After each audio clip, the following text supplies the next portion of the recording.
Hey everyone, in this tutorial I'll show you how to set up accounting periods for a full year in NetSuite. Please don't forget to subscribe to this channel for more useful tutorials, and let's get started. So first things first, in the main menu I will go to Setup, Accounting, Manage GL, and I will choose Manage Accounting Periods. So to set up a full year, very easy, you click on Setup Full Year. You enter all the fiscal year details, so the first fiscal month, the year end, the period format, so you can choose between calendar months, 4 weeks, or 5 weeks.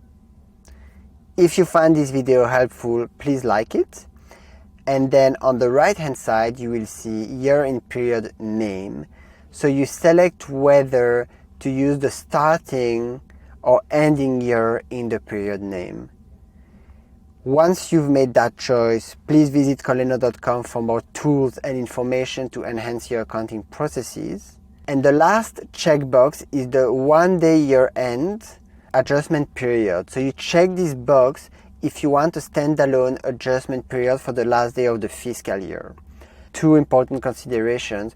The first one is that locked periods. If you create an accounting period that precedes a locked period, the new period will be locked upon creation. Editing periods. To edit a period, click the period name in the list on the Manage Accounting Periods page. So by following these steps, you can effectively set up accounting periods for a full year in NetSuite. I hope you enjoyed this video. Thank you for watching.